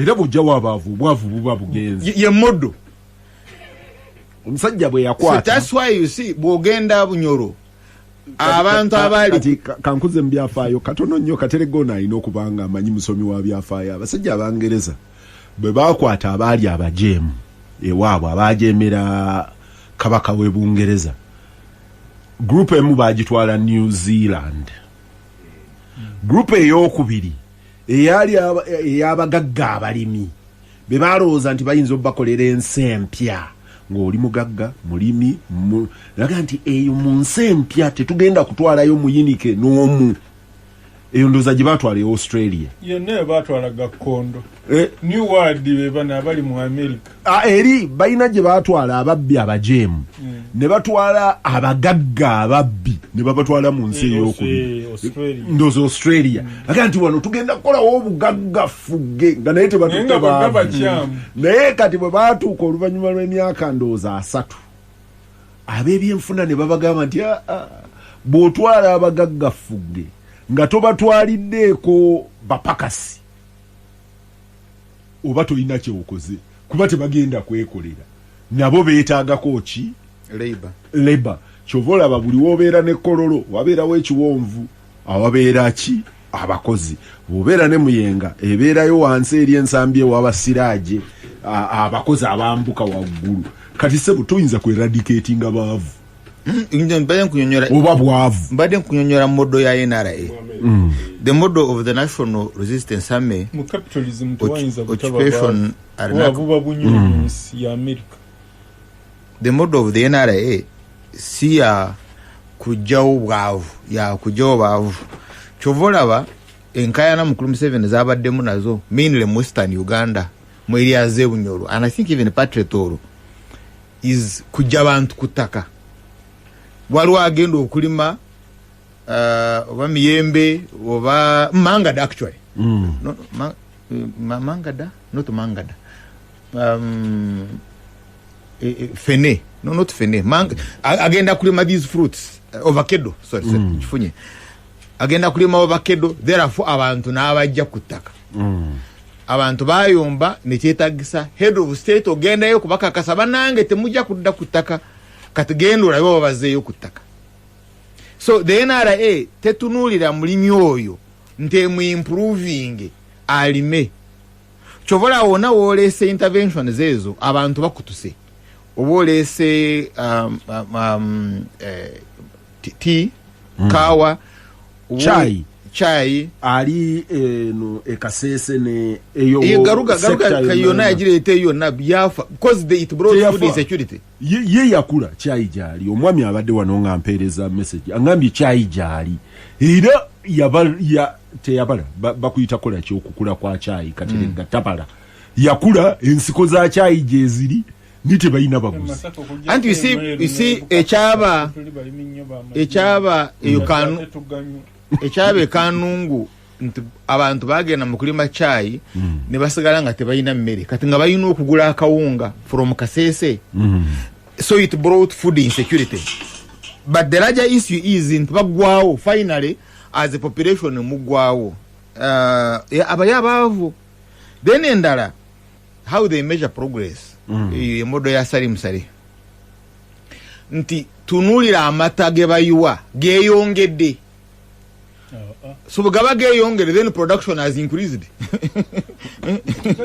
Well, you tell you tubadde to you 3 million liters now to you 7 million liters. That is progress. Bwebate obajibala it's but now let's go to Teso jabadde ne PDM because alambu de Teso alambu de katundu katono nyo mukala mmoja na atunulira ku mbuzi. But in wamalabe nga atambula n'erweru because erweru gwe yawechi wandiko nti erweru go kulira programs eza government mu Teso ne mukala mmoja. So ayanda badamu kulembera is general erweru. So tayabaddeyo ekitegeza tabadde programs za government. Yes. Abadde kuchi. Kakati let's go to plan for modernization of agriculture. Yowayogeddeko yaggwako limumu pirazayo yeyubulira mu PDM zimumu piraza plan for modernization of agriculture was access to finance, the microfinance. Kat PDM basically is finance because under PDM model government wa grant omuluka it's just a grant. Zine nsimbi zamwe mwewole from this money. It's like ngabo government wadde etaddewo ka banka mu kupalish kwewola yo sente. So it's about accessing cheap finance. But how much? 1 million shillings. For what? And you see PDM is finance. The model, this model is about finance, access to finance. Eliyo na kugambye ali Yumbe bamuyita Michael Bageya naga we are going to have the same problem of the Yumbe fruit factory. Yo factory mujizimba ndoza intervention eri mu kuwa kibaza azimba factory yava mu bwavu. So you say kufaina kupalish level government Katerega, just about what you are submitting. Katerega mumuluka mbamu abantu nga bameka omuluka oguli average. Oba households meka. Average kubanga chaukana mu miruka ejimu mulimu amaka oba abantu mulimu ejimu abantu akasambu mulimu ejimu abantu ngawono mu kibuga ne wakiso emitwalo 7 atamaka mu makago muyinzo kubanga mulimu abantu obaza maka 7 abantu atamaka amaka maybe 10 enga 10 oba 12 ku average abantu basatu Charles ne kati botwala nyendo mukungwe Kasubi oba Masajja abantu abali basinga abali mu constituency za baru omusha pause there kati Charles nambe yo lwachi mbadde njagala kuva wa RDC bwe twabadde ekyazanga mu kuzike w'abasemuju Imam Kasozi bwe yayimirira okwogera natugamba nti ye bwe yagenda okusoma ebyokweyongerako yasoma demography kubala abantu na kukozesa namba za abantu natugamba nti PDM bwereeta milioni 10 kumuluka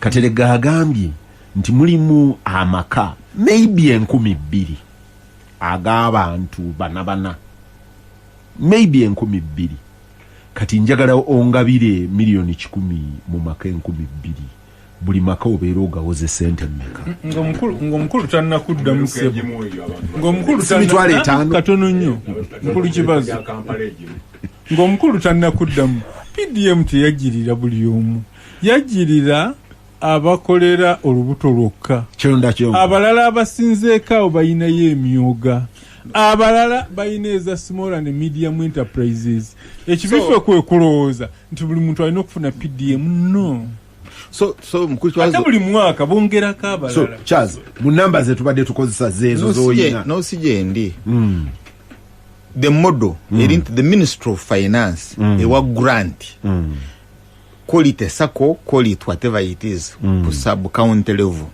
So, parish level, direct. So, in other words, the whole concept is about access to finance. Cheap access to finance. Actually, Mkulum 7 ya yongi dewe akwekoza directive. Ntinensi mbizo kozesa okwewola.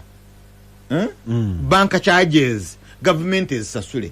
So that for you get exactly 1 million shillings, right? Then atena agata wechirala, which is not PDM, the acre model. Model jaita ku acre. Jakoleda ku size of land. 4 acre model. Whatever it is, whether it is 4 or 5. Because agamba, you can also okufuna this production from this small size of land. In other words, the chimulimu bwongo nti abantu nsonyiwa ssebo mbadde okuboyogedde nyongeddeko bwongezi nsonyiwa wabula nalaba wazira programu nga bagize nsonyiwa genda maaso. So his model is, it's like as if he's saying ettaka terimala. So bwoba oli mwavu ng'oli ku eka 2 oba eka 1, you can have 1 billion shillings kati ye dream ye. So in other words akugamba on 1 acre or 4 acres ng'okozesa 1 million from microfinance ojja kufuna 1 billion shillings. Mkulu kibazo I'm addressing you. 1 million. Yes, because PDM you can only supply you a billion shillings. 1 million. So it can PDM, that bank, that model. Boba wakwewola ng'ovudde mu kyalo lw'enkuba n'otambuza ebigere n'ogenda Kahoko headquarter awali PDM n'oteekayo empapula zo mu Lunyankole nyowe munika n'aba niyenda kutunga embuzi eka 1 bakuwayo miliyoni eki hali Museveni obwoddayo eyo miliyoni 1 n'ogisiga ku eka 1. By the end of the year, you have 1 billion. Eventually. That is beautiful. So I want to get million. Hey, because PDM ina million oba 2 ku parish. Zosobola okwewola ngo omulimi. Oba ogenda kulima butungulu, oba ogenda kulima nyanya, oba ogenda kulunda mbizi, whatever it is, n'oziteeka ku 1 acre. Ye wano yaze n'akola nga atudde nga n'emabega wali emmotoka ya kimotoka kino ekinene kino. Ngaba alina odikira kasita kino okikozesa bulungi ku eka 1 oba ku eka 4 omwaka gumu bazimbeyo zi bank eziwerako because ogenda kufuna 1 billion shillings. 1,000 million. Yeah. Million yemu. Yes. Egenda kubisamu emirundi 10. Then ate nakugamba. Babutangani oyo jadda. Kati ono tuli mu jadda. Kade nagamba nti then eyo million bobo ogiza oweyo on the interest. I think over 5 over 15. Now you see when I found there is some mshana wetaga mbo waro mbadde mulanyi nyodo nese mwaka gumu okay kale myaka emeka wekolera akabundi otukira myaka enale ngowe kale ndi buli mwaka kukolera milioni 2.5 no kale katugende n'ekyo tate buli mwaka yakufuna kola chendo hakatawo inafunira Sajja Roy agamba that the white man tells you akugamba that if you die you will go to heaven, and heaven is a very wonderful place. Kati yoro yagamba, if indeed heaven was a wonderful place, would the white man tell black man about it? Chichechimubuza nanto omuzungu averi kungamba nteri wali wonderful no ona avuge agenda bulire bali nti milioni emu oja kufuna mu bilioni walo yande badasokera. In other words, wotwogerera ngatala bagenda sebeyi I'm very sure walo yande PDM wetali mukulu PDM yajigeze sabomba ekola billion abegomba bafuna milioni emu mu myaka enana babeera nga bazaka obujulizi katugonga nze kyembadde mmanyi gwenga bwe mmanyi waliwo yandisokedde katona ngamba yandisokedde izo gomba kale katugende gomba ompeyo abantu 10 abayina bilioni 10 nga bajije kuwa ne milioni. Now so mukulu kibazo why this kakate ekirala mbadde ngoberera oli bwaba kuwa modwe kutaasa otunulira face ye someone who is preaching resurrection teyekanga kufa kakati bo njagala otulire mukulu Museveni nga atunulira ekiyumba ky'embizi gyatambula abalima balinga basiraamu bwaba atambula bwatuuka wali ekiyumba ky'embizi engeri gyalengezaayo. You see now this brings me to the second larger issue, the economics model eya mukulu Salim Saleh ne mukulu Museveni egamba that supply determines the demand. But the correct model of economics is that the demand determines supply. Charles zombi zikola Adam Smith echo kanyambe lwa kubayiri abakuwuliriza abakyasoma. Adam Smith omukadde ye yaga nti demand ya generating achi supply ya determining a supply. Omujamani Schumpeter bwe yajja oluvanyuma naga nti Adam Smith yali mu mbatutu nti ne supply asobola okukola demand osobola okukola obusimu n'obulanga n'osiiga omuzigo abantu ne baga nti kambugule. No, anti si kambugulo. You see demand is capacity to pay for it. Yes, Ichogant kambugule presupposes they already have capacity. When we are dealing with the poor people, nto oyo muteso gogenze jwara mukulu Museveni ngateme toke wariraba alitusa. Where is the market? Gasale toke. No, changamba, where is the market for that toke? So if you Kampala, very good. So boba kudetermininga nga market yo which is demand is Kampala, because toyina demand muteso, toyina demand Mbale, oyagala kuleta Kampala, and there is another competitor who is in Ruwero, who is near, and there are even other supply systems. Oyo muteso mwatasobola kuyingira kati ngetoke no, I'm giving as an example. I'm giving as an example that by the time you invest mu Lusuku muteso oyino kubanga amazo calculating ebyo byonna, because you must have calculated. Just hold there Romshana. Omanyi Romshana yakonye ku kyama ta Algeria nti gali cheaper than bwe gali wano. Kati Romshana I want to assume it is true. Romshana kyayogerako ettooke eryavudde entungamu lisobola okutuuka ejjinja nga likyagula $1,000, ng'eryavudde etteso okusobola okuyingira Embaale nga $10,000. 10 nawe otutte wala. Cost of production. Yes, because I was with you here ng'oli atugamba cassava eyokulisa enkoko from Thailand is cheaper than cassava from Teso. The cassava from Thailand is cheaper. Mugo okumuja Thailand is cheaper than avude Teso. Now so what was katechizo Museveni kyafunye ne NRA nti modo yayo okufuga abantu bo Muteso ne Mulango ne Mwacholi yali yakubavuwaza because they were in resistance. when they were in resistance, UPA and bakuwa economy yawe. And what was the economy? Ngabagaga bali bayinente. They were with the cow.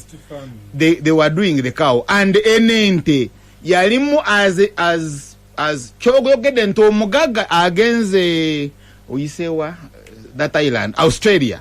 Yali yetaaga leba. Kati ng'omuteso yetaaga ente okulima ng'emuyambako n'okukola ki oxplowing. Yes. Kakati go omujjeko. And the cow was violently withdrawn from the mteso. Omujjako ente. Tosobola kumujjako nate n'omuwembizi. It doesn't make because you see if you want to restore mteso weyali in 19 disclaimer no Simba gana ne bannamawulire pira kibazo studios of Radio Simba nina Siraje Lubwama Ahmed Katerega Musazi ne Charles Romsha. So mkulu kibazo mbadde mbalamu wano ku namba Haji Katerega zaatu wadde gandi ku kadde emitwalo 10 gye bakuwa mu PDM atenze nabadde mbaze amaka 12 naye tukkirize nti agamba ka 10 ge gafunye ne bakuwa 1 million ogenda olime kuyiikayo buli mwezi 1 million ebe ku 1 million 20,883 nga return ze kuddiza n'olyoka ofuna million 2.5 buli mwaka according to Katerega. Ye mukulu Museveni nabadde agamba 1 year 1 billion. Naye Katerega agambye nti kikutwalira emyaka ng'ena. Naye ezo million 2.5 zofuna omwaka. Kati baganda bange abali mu kikuubo nina wano Djibouti group empuliriza mu basiru tebusangika mmwe aba Djibouti group ekibatwala China okusuula ngo osiga akakadde kamu muyiike mu omwaka nofuna million 2.5 mwetaaga mboko anti 6 mwetaaga Nasulu Abdul nakwata kiboko nakuba buli musomesa agenda mu kiraaso okusomesa kubanga ddala okola ki mu primary school gyosomesa gyofuna abasomesa ba primary bafuna sente meka ndeze mitwala 5 omwezi ng'osobola okuinvestinga akakadde omwaka n'ofuna 2.5 every year. No, so now therefore mukulu kibazo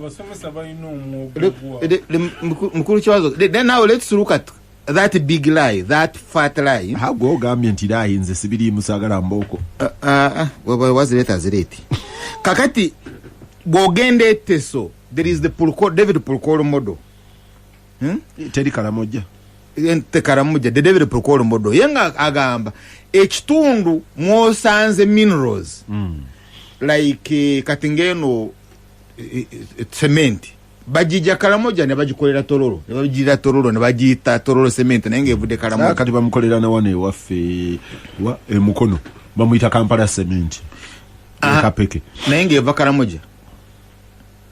So but wosanze a mineral if you found let's say gold whatever it is kola memorandum of understanding ne bananyini taka right memorandum of understanding in the district basigazeko percent if it's like 40% kiricho badoyogera echekalamu nti nzobugaga wenyina wano is minerals. So where there are minerals woina national park for tourism etc ebyo na yabitwala in the central government ebitwala kati chiche diza abantu ebadiza mbuzi gwe yali awulideko katoraso yali awulideko go to wrestling no isi abateso Karamoja Siraje ngenda kugoba Karamoja bamanyi kye baagala ekina value and it's Karamoja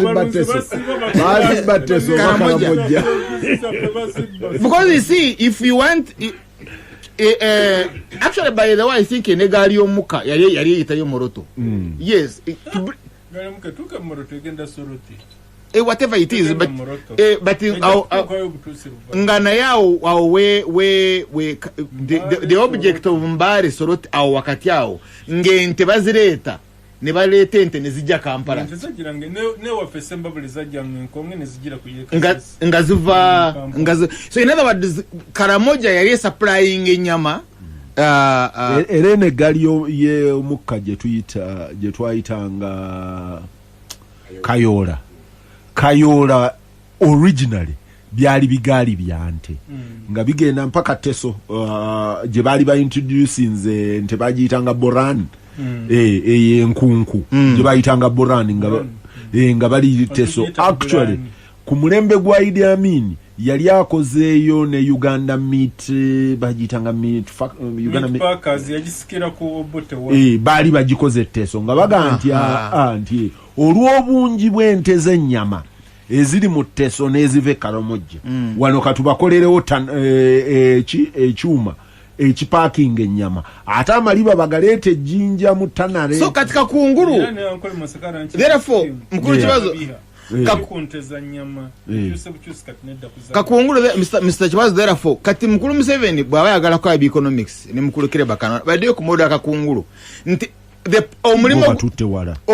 omulimo gw'emiyembe was for vitamins of children chola yali abikasa akasukeri n'eri abaana bali emiyembe but Teso your production yayo ya nyama bwoba yagala kugizaayo nga really you are sincere and it's not a very big erwerulai gwetwala zaayo cattle stocking abantu obadizente obadize that area of Karamoja and Lango actually by the even achori it's not kateka bagambe topic ya miyembe mukulu sinze ndeze topic je balese ya miyembe that igwe gwatasobola kukomya gwatasobola miyembe nasobola ente if you have failed even to handle mangoes how can you handle cows Charles interest y'abantu sikulunda mbizi sikulunda mbuzi sikulunda nte sikulima miyembe wabula ekivaamu sente government bwebeera byenga omucungwa gwe gukola $2.5 omwaka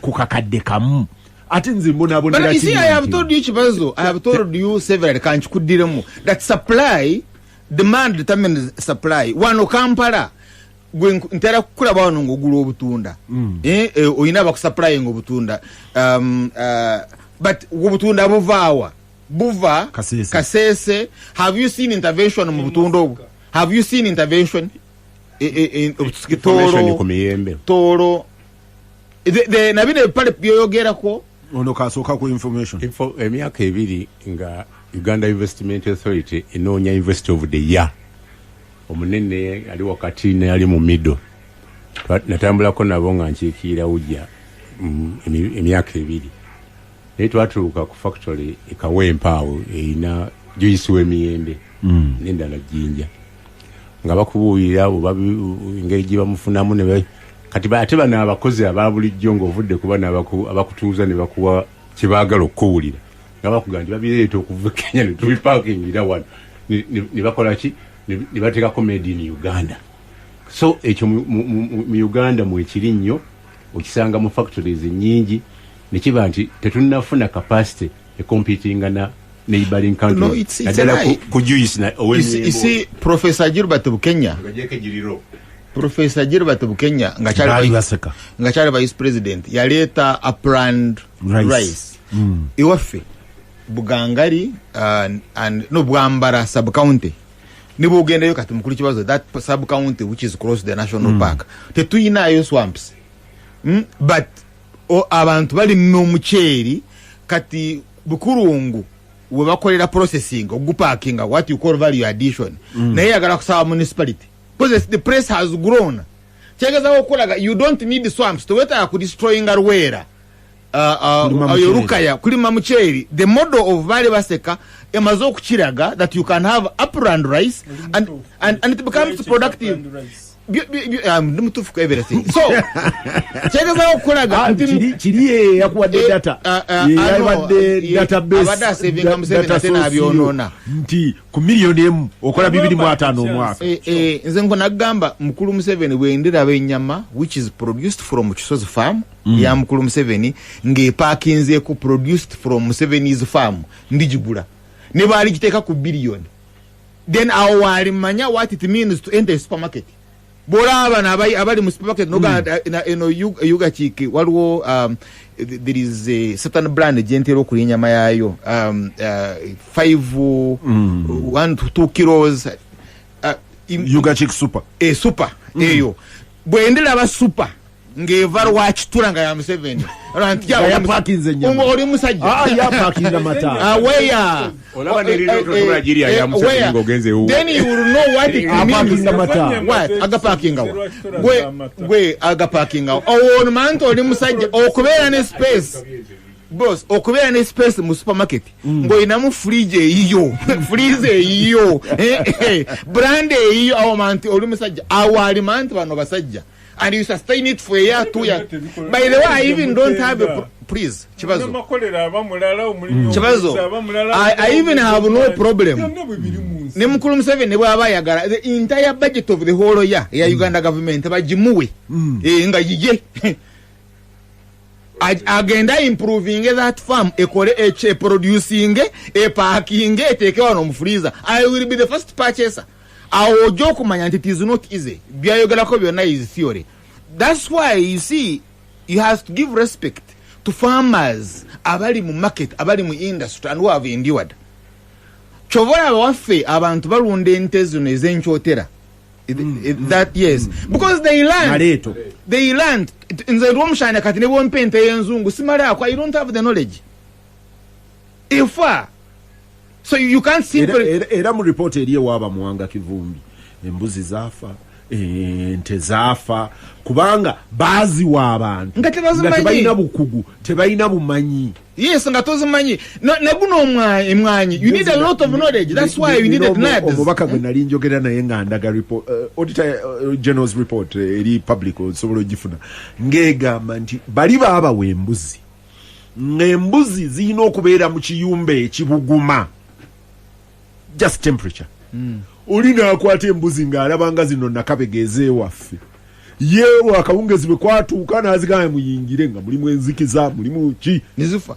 zagenda okutuuka enkeera nga zaafudde abandi baatuwa embuzi embi so chobona therefore Kisamba Mugerwa is a professor no he was a professor indeed choyaga tonaba kumpa mbuzi eyo nsomesa that's what NADS was about. Yona wasn't NADS was about to kugaba bubizi kugaba bubizi kugaba mwanyi nga mukuru musalenga awaba serikale nanka the seedlings mugene mugabe I don't know even the types of fertilizers I don't know it. That's why Chiwanda now had that program and it's when it peaked katene bajigula you should have begun with that byona ebiwandiko webiri so therefore chola nkugamba it's not about poverty eradication it's about eradicating the poor. Comment emuyo ka ku Muganda mutabani wa Museveni comment tulumba di Sudan oba tusokera Kongo. Sudan is in IDPs tugenda di bagenda kubakuba go Sudan ejeri akatonda. The question is yabada yomba how do you call it scream kulajana oyino kunonya chetago mutumire face katerega kamanda yagambi batwetegeke nze ndi mukwetegekera routing kati tugenda di Bambalaza bwana agambye nti Muyisa ali mwanyina wa nze mbuzi anjagadde kujja information nze mbuzi tugenda di mu routing abadde rwali nena ulidde Sudan yenda kutukuba pero lyemga agamba nti bagenda kwogera go wali Kongo bagambye nti Uganda eri mu kunyaga Kongo kujimalawo Siraje yali Kongo ituli ne Kivu bafunye ne plot sikati a new report says ntina ne plot yes story eri mu East African wao lero nungi oh yes so boba yagala kumanya bigambo bya muhozi tobyewunye bikyali bitono operation n'amajegeko omwana erinya ly'omutuuma olusi limufaanana bogamba zikula be ogenda okutuula nga zimulabe ne